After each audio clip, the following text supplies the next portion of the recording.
You are my dealership.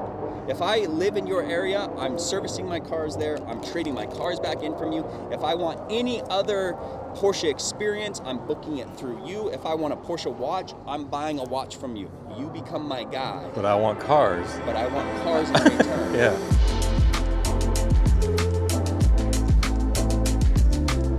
But the conversation I was having with an unknown dealer is I submitted to him a proposal on how to kind of fix this system, especially seeing the trajectory of the market starting to taper off and head down. Meaning, we're moving back to the days where Porsche actually has to sell cars and actually have to have good customer service. I think that's true of the non-GT cars. I don't think the GT cars are gonna have that problem. I still disagree because they still have a hard time deploying their efforts to be able to move those cars that's fair and equitable to people, because at the end of the day, they want to sell the Macans, they want to sell the Taycans, they want to sell the Panameras. And that's where they make their profit. On those, yes, the mass production cars. These ICE engines, they're not, I mean, they're making money. It's still Porsche, and they have the best margins and the best processes. They're very low volume. And, right. Yeah. So if the goal is to move other cars, what I suggested to this particular dealer, I'd be interested to see what people's comments on this, because I read through a lot of the comments of, oh, we should do this, you got to do that, right, from the allocation process, because I read through those comments and saw, and there was definitely some good ideas. What I pitched to him was essentially, why don't you do it different? Be the first one to sell these GT cars at MSRP. But it's based off of this, a lottery system where dollars spent at the dealership buying cars, any car, service, or donation to their foundation. I suggested the name of the dealership have a foundation where each car that you buy, you can donate $5,000 over MSRP. So if you buy a Macan, a Taycan, and that just boosts your little pool. So then at the end of the year, or when allocations come up, or you basically have a special event at the dealership, food truck, etc. You promote it, and you invite the clients who have entered into the lottery by choice, if they want to do that, based off at least donating one $5,000 above MSRP on a car that they bought, right? So you are paying over MSRP. And you're not guaranteed to get anything. No, but it's just it's a nominal fee, and it's a donation. It's a donation. So think of it, for me, if I bought a Taycan and he said, hey, you can enter into the lotto to get the GT cars that we draw in a fair and equitable way, and we give certain points and credits for dollars spent on service, dollars spent on lease, dollars spent on trade-in, dollars spent. So they create this system, right? And now you can sell to anyone because everybody has the same system. They're all buying in, it's fair.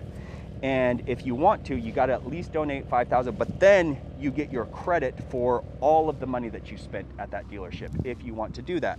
And then when a GT car comes up, you've spent $237,000. That's 237,000 entries or whatever, 237 entries per 1,000 units or something like that into the thing. And I have 144 units, and this guy has 326,000, whatever. And we all put in, and then it's pull out. Okay, you got the GT car.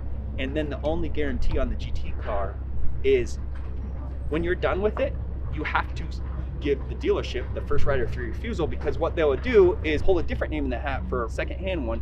Okay, this 992 GT3, this guy's upgraded. We're trading this in. Now, Barry, we pulled your name. You want it? No, I don't want it. Okay.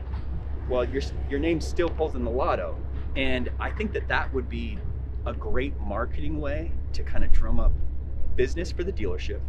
It would be a great way to sell the cars that they don't want to sell. And then if you look in these parking lots, and that's what I told him. I said, I just came from a PCA event.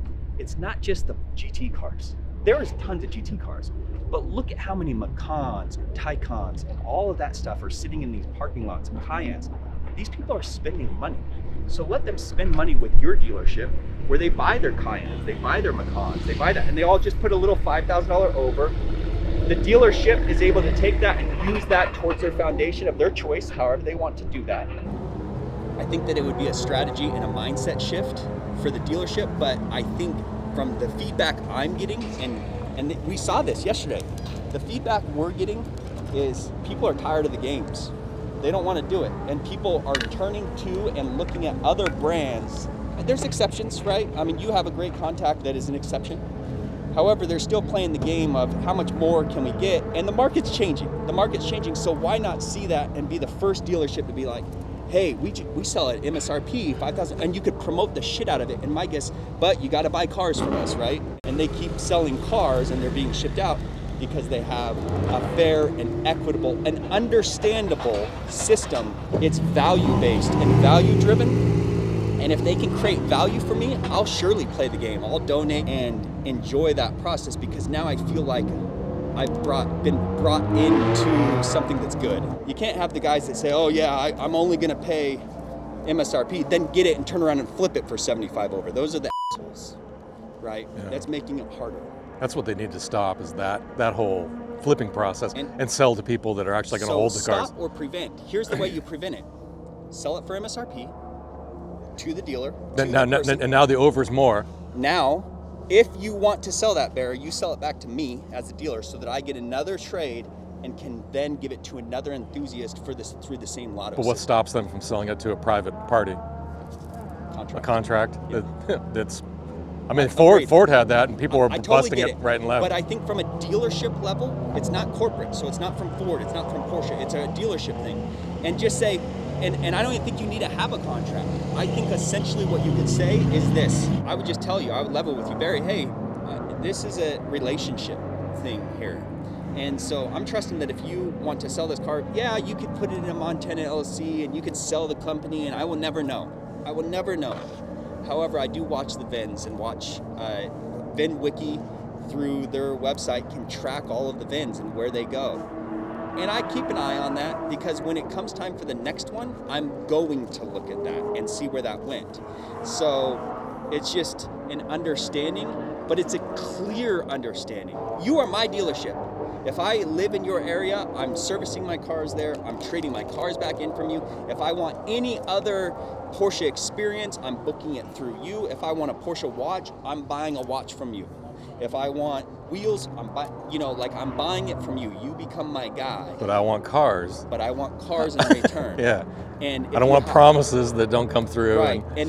But all I want is a promise that you have established a system that's fair and equitable. And I think a lotto system, I can understand that. Okay, well, how many people do you actually have? Okay, well, people who are going to want to contribute to that process. You know, I can at least do the math on it. Obviously, the kinks would need to be.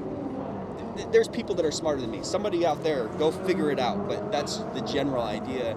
And I think that that would be understandable, computable, and then start to establish a relationship of trust.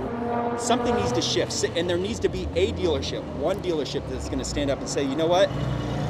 I'm going old school here. I'm going to promote these type of events. I'm going to reach out to those people and say, hey, come to my dealership, and I'll give you a chance to buy that car. Where most people don't have chance, and the only thing people need is hope. And you give them just a glimmer, like at least here's a path to get the car you want.